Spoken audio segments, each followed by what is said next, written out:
Last week, we gave you some tips on how to get paid. Well, this week, we have some more tips on how you can get paid for your business online or electronically. Hey guys, I'm Kalilah Reynolds, and it's time for another episode of Money Moves JA, brought to you in partnership with Exim Bank's Business Advisory Service, which helps you to expand and grow your business. Exim Bank's Business Advisory Service is here, especially for the small and medium enterprises. We want you to grow. Keep watching to find out more. I also have a giveaway.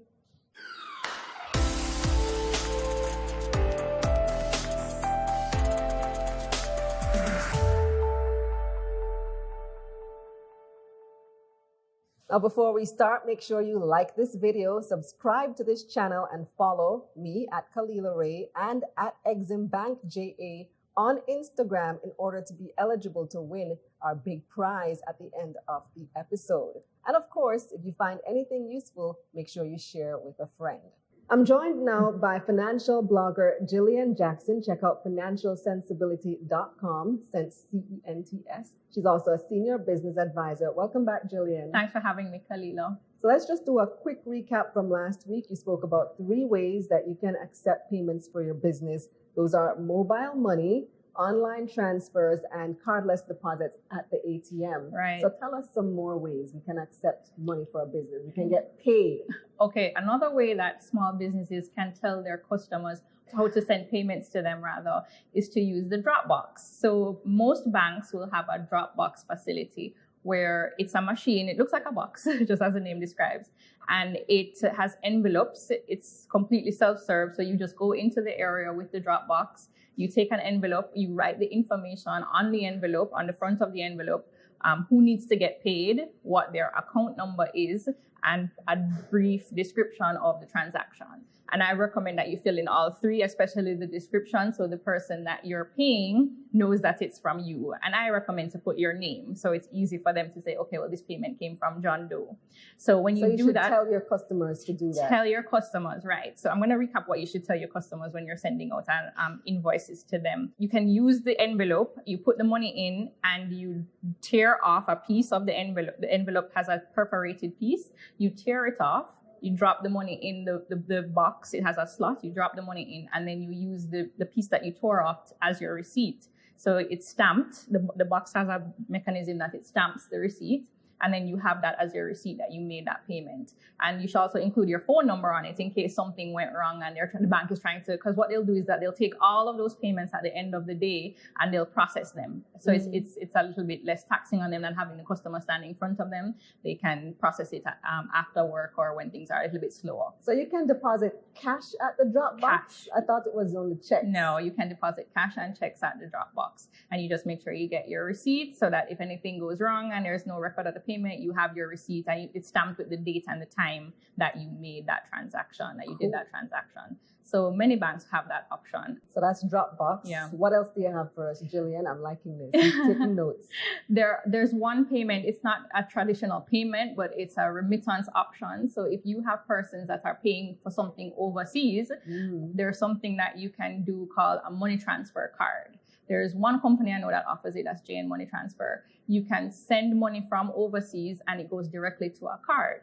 And you can use that card at the ATM. You can use it at point of sale to buy things. So it's just like having a debit card. It's actually a debit card. So is it cheaper than doing the SWIFT, the wire transfer? Yes, because you don't pay anything to receive that. So it goes on straight to your card, and you can use the transaction. You use the card in your regular transactions. So at the ATM, at points of sale, just like a regular debit card. Very handy to know. Yes. There are other, I know in the payment space, they're trying to build out more of the prepaid cards, as I mentioned before, where persons will be able to send money to a card. I know that's in train. I don't know how many persons or how many institutions are looking into that seriously now, but I know it is something that we can look out for. This is very useful for people who do online stuff, like you might sign up for a Fiverr or something like that, because we don't have the ability to accept PayPal payments here in Jamaica. Right. That's another thing that I forgot to mention, Kalilah. And for some persons, if they're more savvy, would either, if they have an overseas account, because you'd have to have an overseas bank account to accept PayPal payments. That's one option. If you don't have an overseas overseas account, another option is Stripe. Stripe is a payment service that's offered overseas, and they'll set up a company for you, and you can accept payments through that mechanism through your website. I know there are a few local people that I know that use Stripe. Stripe. STRIPE.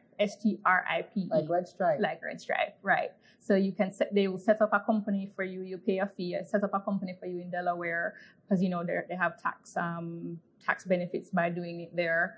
And then you can accept payments just like e-commerce out here. So some people, because of the challenges with e-commerce out here, they would opt for an overseas company like Stripe to set up payments to accept any any credit card like a Visa or MasterCard or a Visa debit card.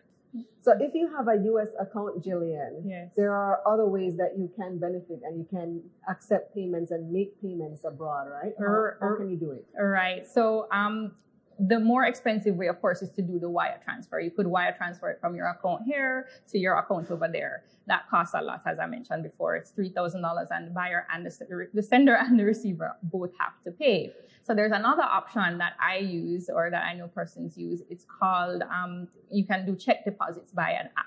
So the bank that you have in America or wherever it is overseas, they have apps. So if it's Bank of America, Wells Fargo, whichever bank it is abroad, they would have an app that allows you to deposit a check by taking a picture of the check. So we don't have that here, but overseas they do have it. So if you get that app on your phone and you request a US draft locally, so you go to your local bank and you say, I need a check for $3,000 US or whatever it is, and you get the check paid in the name of the bank account that you want to deposit it overseas, you can use the app and take a picture of that check, and that check is instantly deposited to that account. So that's another way that you can, if you need to make a payment overseas. Awesome stuff. Yes. Thank you so much, Jillian. No problem. So I hope you're paying attention because we have our giveaway question coming up. But first, here's a recap of Jillian's tips to get your business paid. Use your bank's Dropbox service. Use a remittance service. And try a payment service like PayPal or Stripe. It's time now for your giveaway question, courtesy Exim Bank's Business Advisory Service. Make sure you are following them on Instagram at Exim Bank JA. In order to win, leave your comment on their Instagram page and they'll select the winner. Give us one advantage of accepting payments electronically. The first person with the best answer wins themselves a prize from Exim Bank's Business Advisory Service. Remember, they are here to help your business grow exponentially, especially if you're a small or medium enterprise. That's it for this episode of Money Moves JA, brought to you in partnership with Exim Bank's Business Advisory Service. Check out their website, eximbankja.com. I'm Kalilah Reynolds. See you later.